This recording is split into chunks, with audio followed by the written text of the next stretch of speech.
Boa noite a todos, graça e paz.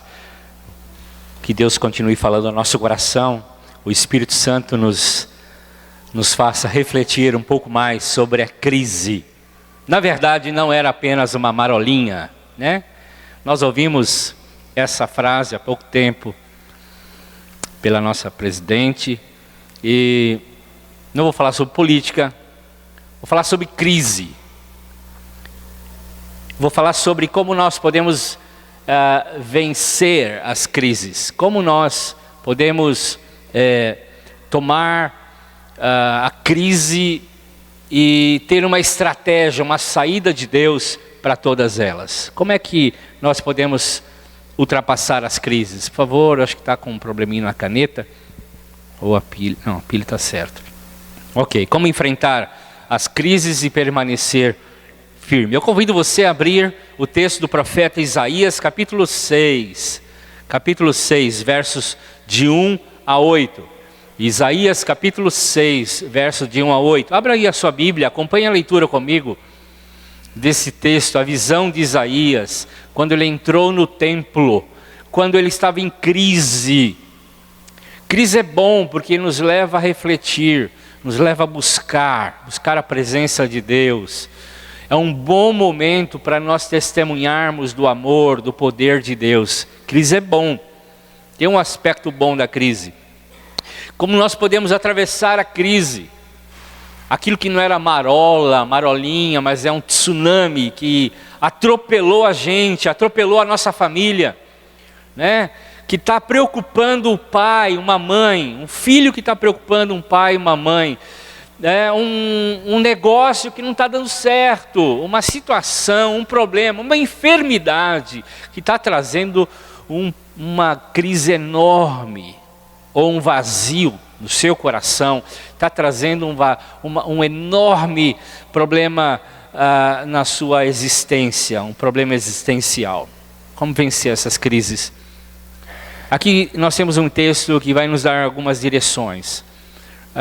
Deus falando, Deus agindo, Deus ministrando num homem em crise, o profeta Isaías, um homem em crise, com uma nação em crise, com problemas como o seu e o meu.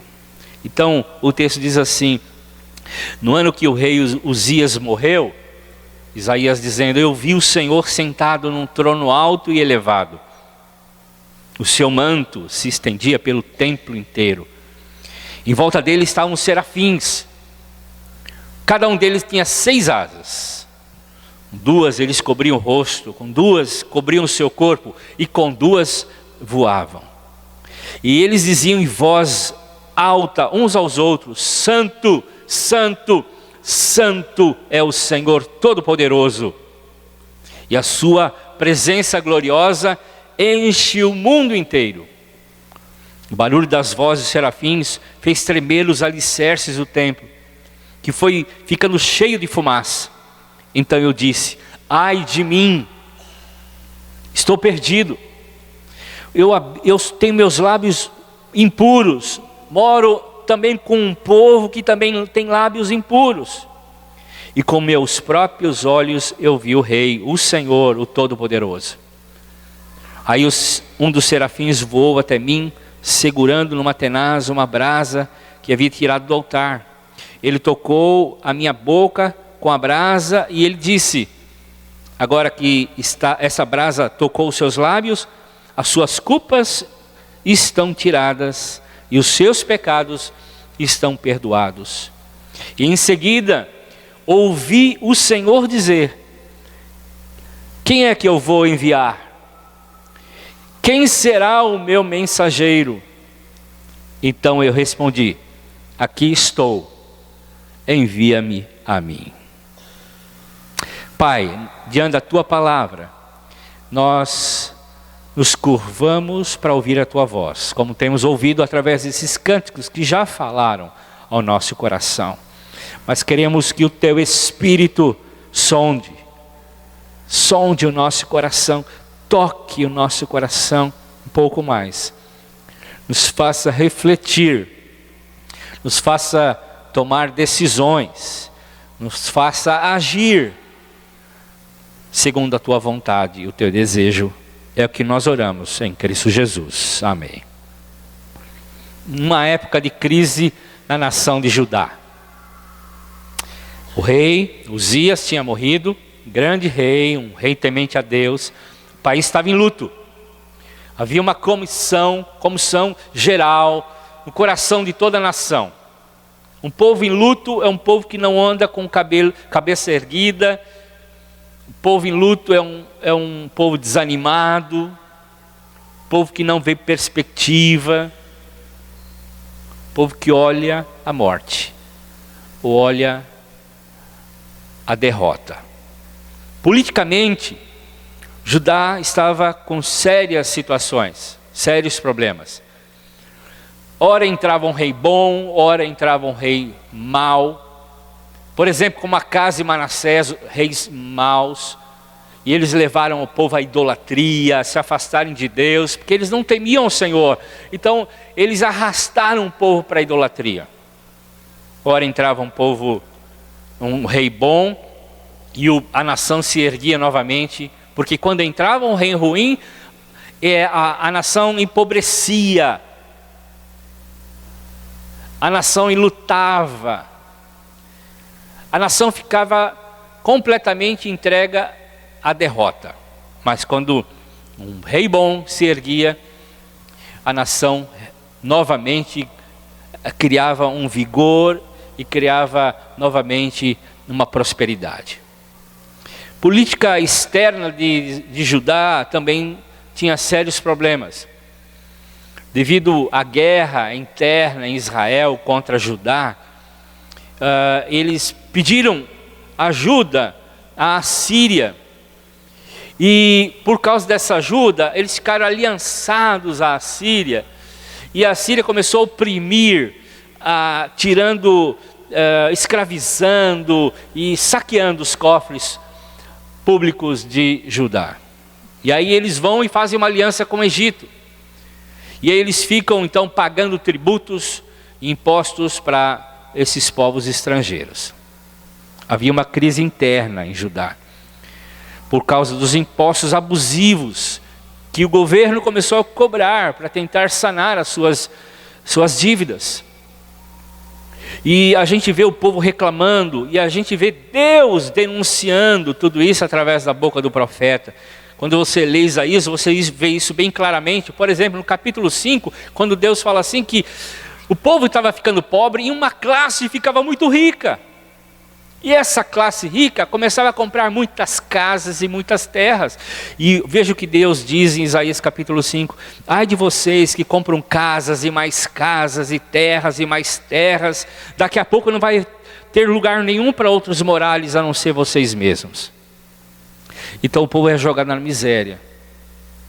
Faltava poder legislativo. E o poder legislativo estava sendo corrompido. No capítulo 10, versos de 1 a 2, ele diz: vocês que estão fazendo leis, para vocês mesmos.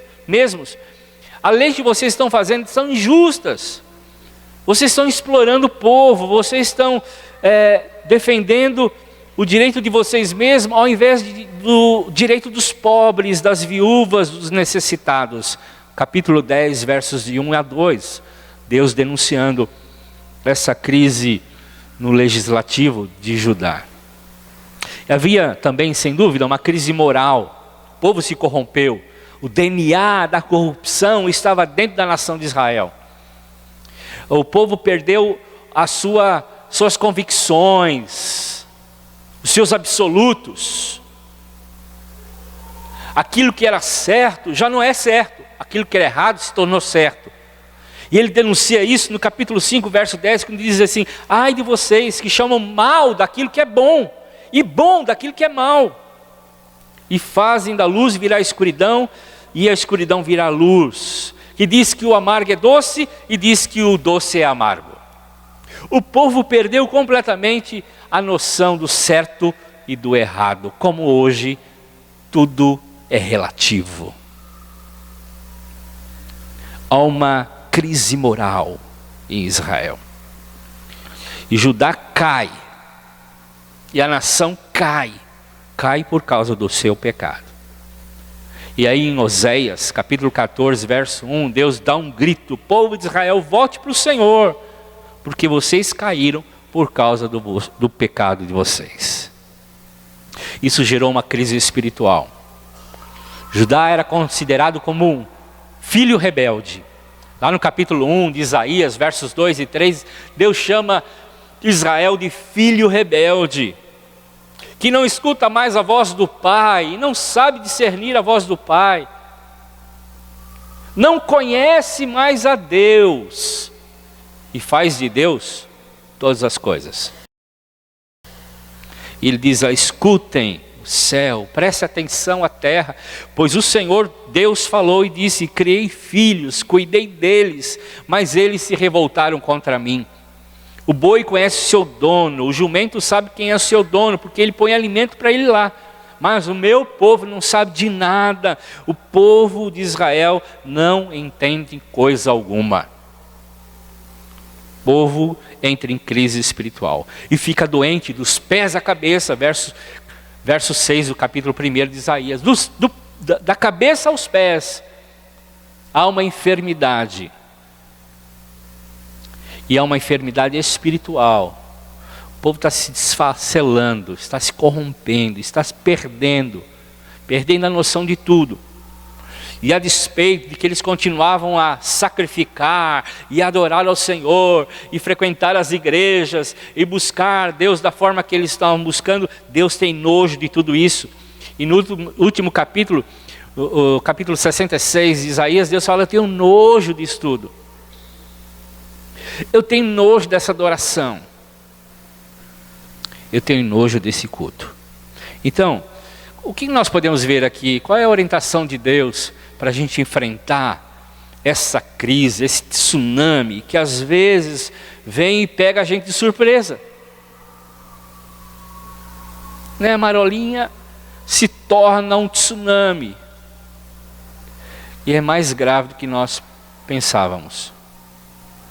Talvez uma crise nos seus relacionamentos, talvez uma crise econômica, enfim. Qual seria a estratégia de Deus para tudo isso? Primeira coisa que Deus aconselha, a gente encontra nesse texto, é que a gente tem que olhar para cima.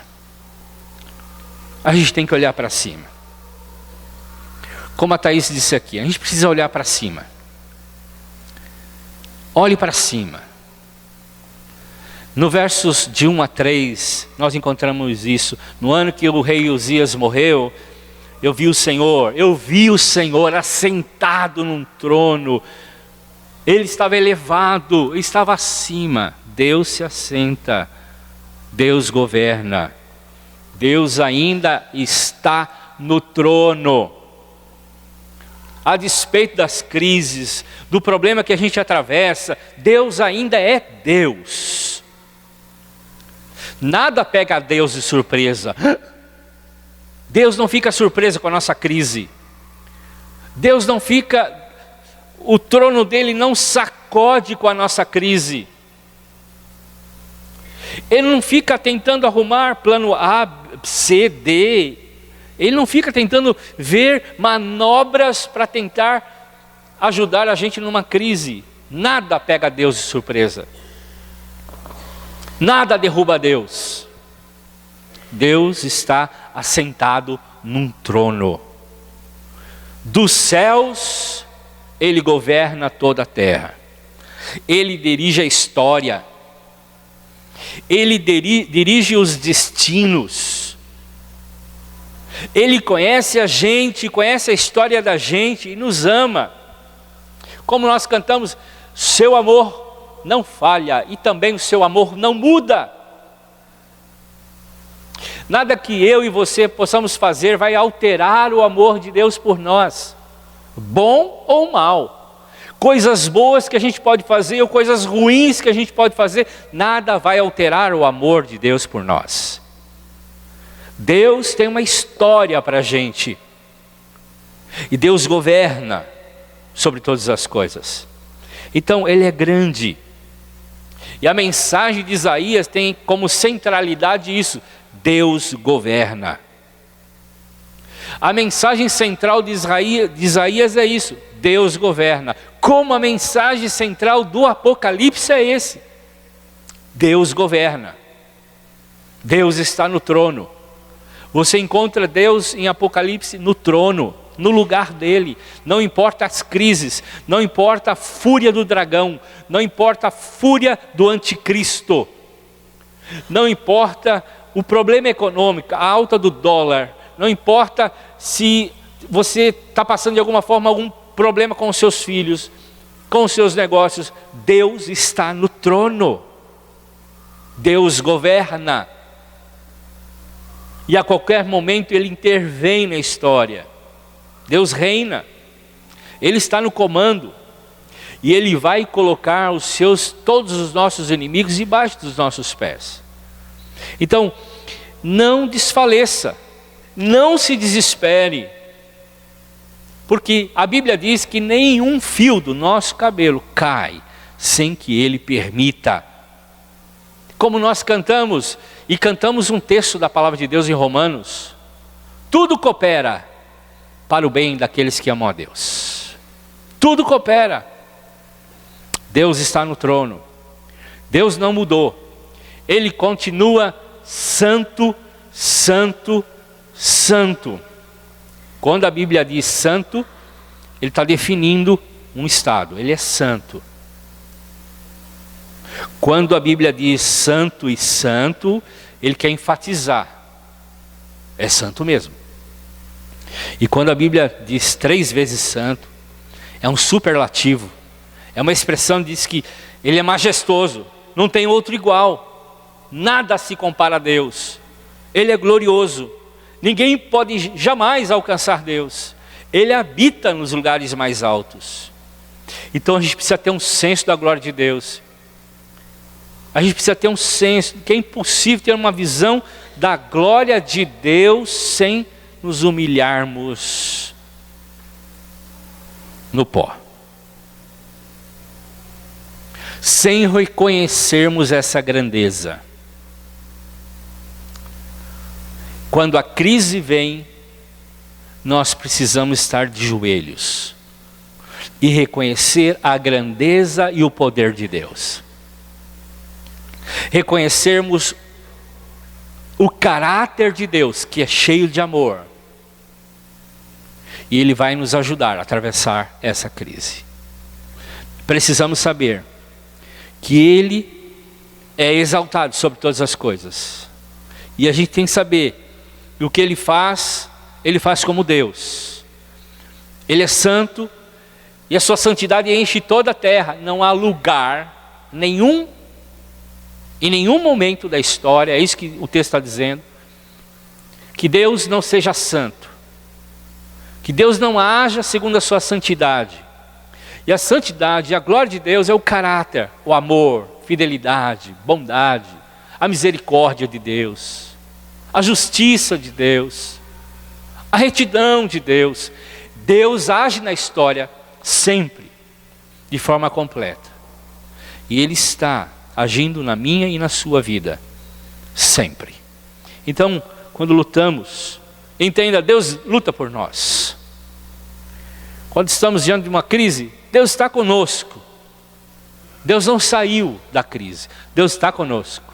Sua presença é verdade. Ele não vai pular da crise, Ele está conosco na crise.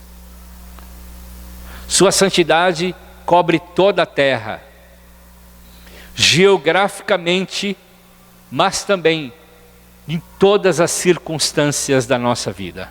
Altos e baixos, vales e montes, sucesso ou fracasso, Deus está presente, com a sua santidade, com o seu caráter, com o seu amor, com a sua presença.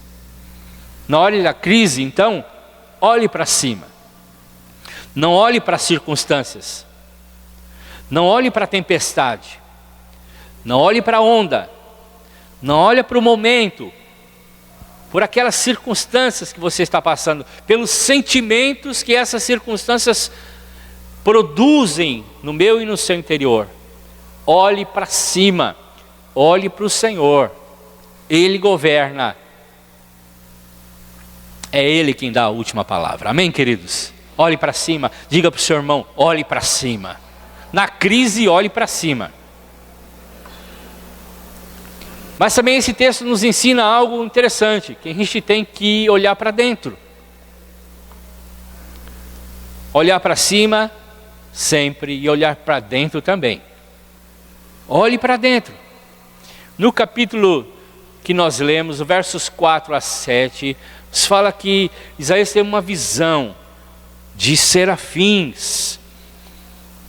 E eles tinham 6 asas, 2 cobriam o rosto, 2 o corpo e 2 voavam. E a fumaça cobriu o templo com a presença da glória de Deus. E ele disse o quê? Ai de mim, estou perdido, sou pecador, meus lábios são impuros, eu habito num povo também com lábios impuros. Eu vi o rei, eu vi o Senhor, eu estou morto. Ele olhou para si mesmo, ele olhou para dentro, ele olhou para ele mesmo. E na crise, nós precisamos olhar para a gente, para dentro do nosso coração. A gente precisa olhar com os olhos de Deus, quem somos. Se olhamos para cima e vemos Deus e sabemos que Ele governa, nós precisamos olhar para nós e ver quem somos. Olhar realmente para ver quem somos.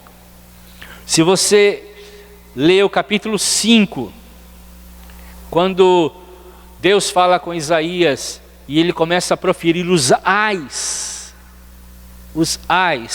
ele fala lá, ai dos gananciosos, verso 8, capítulo 5, tá? Ai dos beberrões, verso 11, 18, ai dos injustos, ai dos corrompidos moralmente, ai dos soberbos, ai dos farristas. E agora ele volta para si mesmo. Ele diz, ai de mim.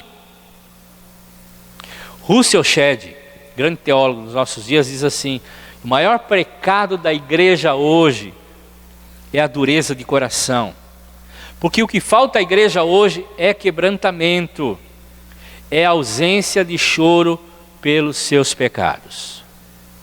Precisamos chorar por nós, pelos nossos pecados. Na crise, olhe para si, olhe para você mesmo. Não como coitadinho. Olhe para si mesmo e veja como você é pecador. O que levou Cristo à morte foram os nossos pecados.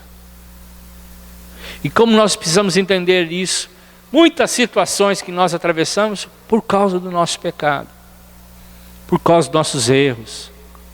E quando nós olhamos para cima e vemos Deus, logo olhamos para nós.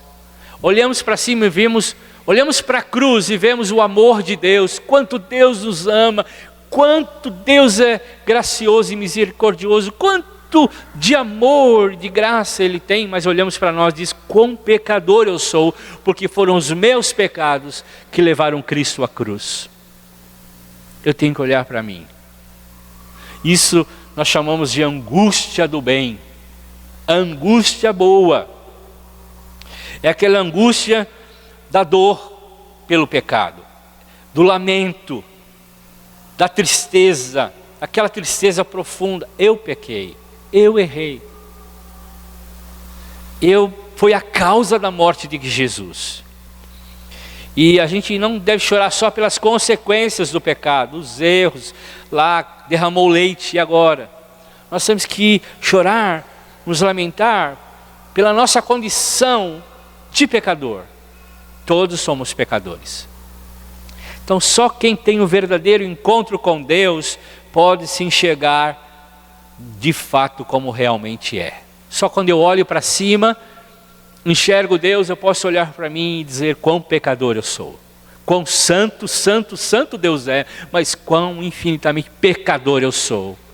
E preciso dessa graça e dessa misericórdia. Olho para mim mesmo, mas olho também e vejo como o mundo é. Eu moro num país onde as pessoas têm lábios impuros. lábios impuros. Isaías se incomoda com o seu pecado, mas também com o pecado do povo. Ele chora pelo seu pecado, mas chora também pelo pecado do povo. Ai de mim, mas ai também do meu povo. Ele geme a dor da sua transgressão, mas também geme a dor da transgressão do seu povo. Ele não só diz assim, olha, meu governo é corrupto, mas ele diz, eu sou corrupto, porque eu ajo muitas vezes de forma corrupta. Mas o meu povo também faz isso. Nós precisamos clamar a misericórdia de Deus. Precisamos clamar o amor de Deus, a graça de Deus sobre nós e sobre aqueles que estão ao nosso redor. Ele não é um homem alienado.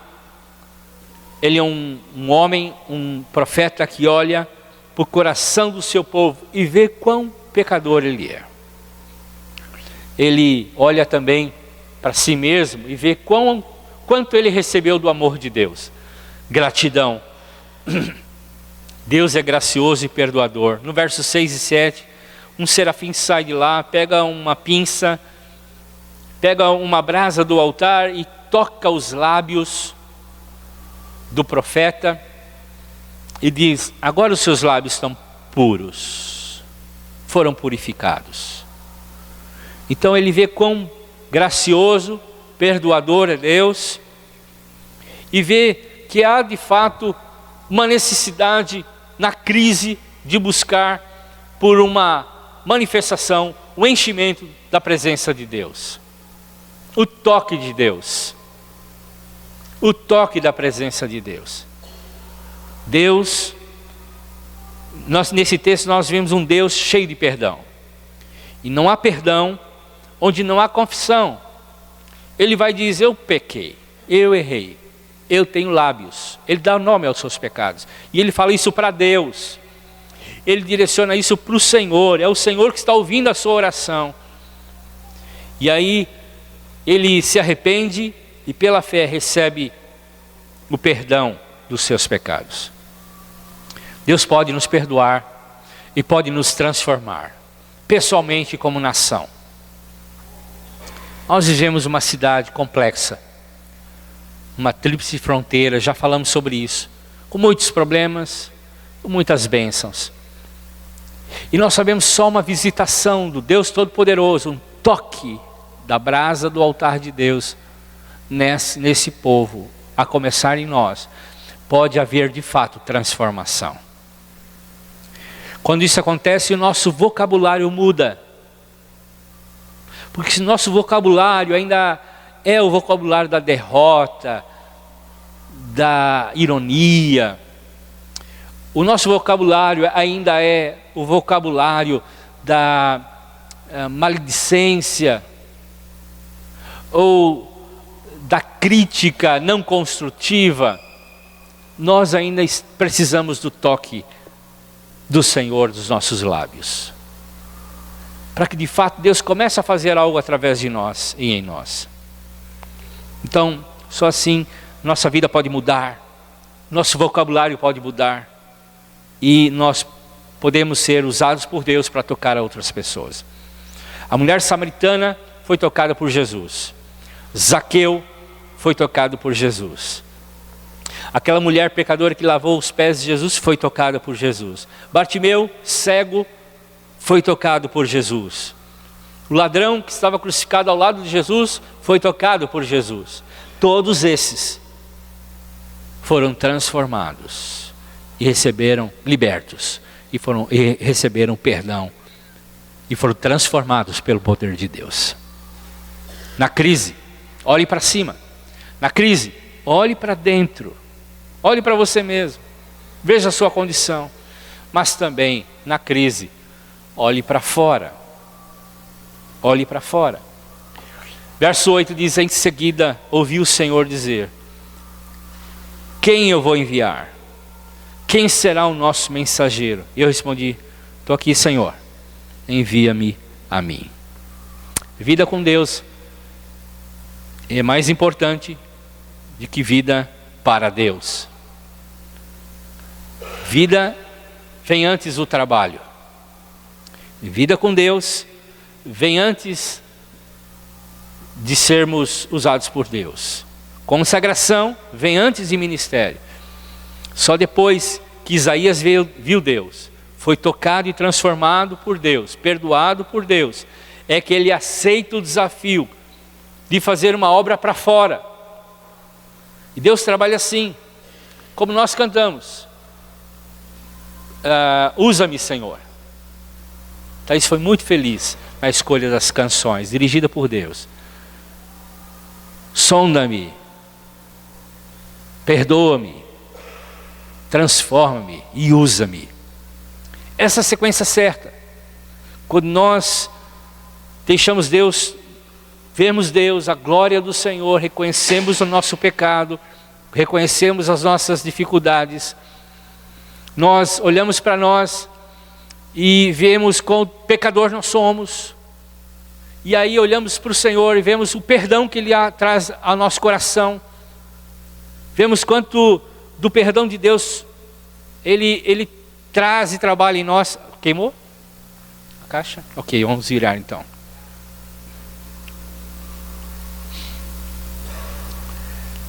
Aí então podemos ser trabalhados por Deus. Aí podemos ser tratados por Deus, transformados por Deus. Aí podemos ser envolvidos pela presença de Deus e tocar a vida das pessoas, porque a adoração vem antes de missão. Adoração vem antes de missão. Santificação vem antes de serviço. Então nós precisamos ser perdoados e nós podemos ser então chamados. Deus que salva, que nos transforma e nos chama para o serviço. Deus não nos chamou para tirarmos férias ou irmos para o céu. Deus não nos salvou para irmos para o céu, irmão. Já falamos sobre isso aqui. Deus nos chamou para uma obra aqui.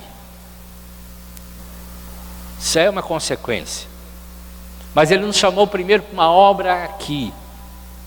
Somos todos ramos da videira, membros do corpo, aptos para o serviço, ovelhas do mesmo pasto, ministro da reconciliação. Então a gente não tem e não pode fechar nossos ouvidos. Deus fala com a gente. E a gente não pode ficar com o nosso coração endurecido. O mundo está aí. E a gente tem que olhar para fora também. E Deus está com os seus olhos para fora. Quem vai ser o meu mensageiro? Quem vai falar de mim às pessoas? Quem vai anunciar a necessidade desse povo voltar para mim? Quem vai mostrar que eles estão errados, estão buscando em coisas erradas, estão no fracasso? Então, a gente precisa estar, depois de perdoado, chamado, sermos dispostos e obedientes. Isaías se colocou nas mãos de Deus, diz: sim, Senhor, eu estou aqui, me envie, me mande. O fogo começa a arder do lábio para o peito do coração de Isaías. E começa a queimar o coração de Isaías. E ele começa a entender o que Deus queria da vida dele. Isaías começou a denunciar o pecado, a frieza, o afastamento dos reis, a exploração dos pobres, denunciou a ganância. Ele começou a falar sobre os pactos que as nações estavam fazendo com outras nações. Ele começou a dizer: vocês estão confiando nos acordos internacionais, ao invés de confiar no Senhor. Ele denunciou a religião vazia. E hoje, quantas e quantas igrejas ditas evangélicas estão simplesmente vazias, cheias, estorricadas, mas vazias da verdadeira adoração.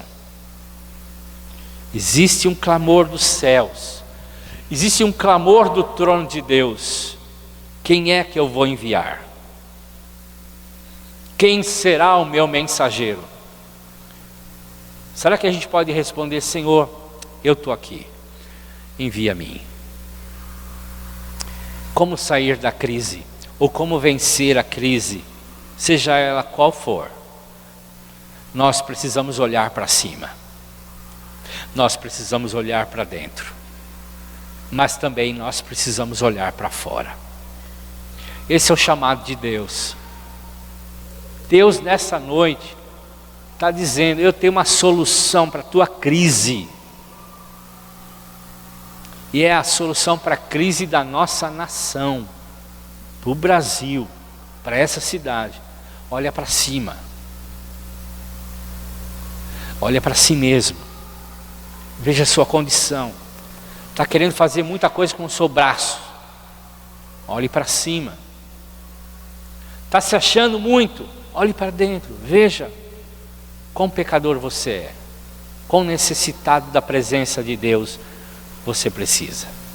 Mas também olhe para fora e diga assim: há muita gente que precisa ouvir do amor e da misericórdia de Deus. Vamos ficar em pé? Vamos terminar cantando essa canção. O pessoal do louvor está aí?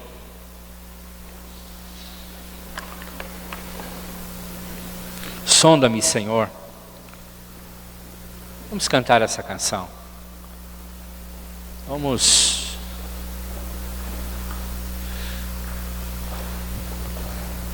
Será que dá para cantar? Dá. Vamos colocar nosso coração diante do Senhor. Feche seus olhos. Vamos orar antes. Dizer: Senhor, estou aqui, Senhor. Pode falar comigo. Estou aqui, Senhor. Eu preciso de Ti. Eu preciso de Ti. Seja qual for a sua crise, a sua dificuldade, o seu problema, a sua luta, ou ainda você não está passando por crise, mas vai em algum momento, ou já passou, ou vai em algum momento passar novamente por alguma delas. É hora de você pensar: Senhor, quero olhar para cima, quero olhar para dentro, quero olhar para fora. E Deus está nos chamando nessa noite a fazer esse exercício de olhar, de meditar, de buscar, de fato, a presença do Senhor. Vamos cantar como uma oração. Uma oração. Sonda-me, né? Vamos lá?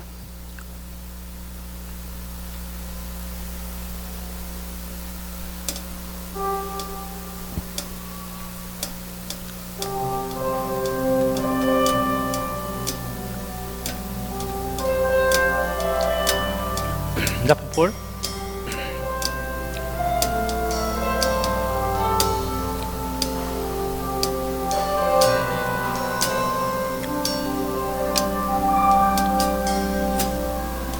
Senhor, e me conhece, quebranta o meu coração. Transforma-me conforme a tua palavra, enche-me até que em mim me ache só a ti, e então usa-me, Senhor. Usa-me como farol que brilha à noite, como ponte sobre as águas, como abrigo no deserto, como flecha que acerta o alvo. Eu quero ser usado da maneira que te agrade, em qualquer hora, em qualquer lugar. Eis aqui a minha vida, usa-me, Senhor, usa-me. Sonda-me a mim, quebranta-me, transforma-me.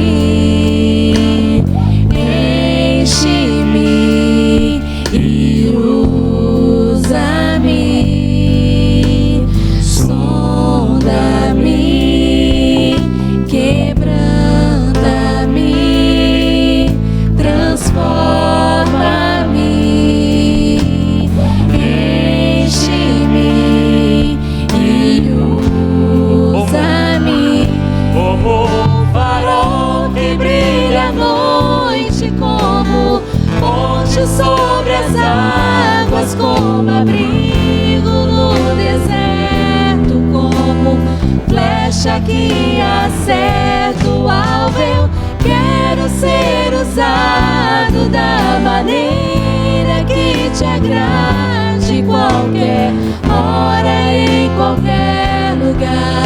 Eis aqui a minha vida, usa-me, Senhor, usa-me. Usa no Senhor. Ore com a pessoa do seu lado. Ore pela vida dela. Ore para que o Senhor possa usar de forma poderosa, grandiosa. Que o poder de Deus venha sobre ela, a presença do Senhor venha sobre ela, a graça do Senhor venha sobre ela, de uma forma tremenda. Que a brasa do altar do Senhor, o símbolo da purificação, do aquecimento do coração, Isaías também aqueça o coração desse irmão, dessa irmã. Oh Deus.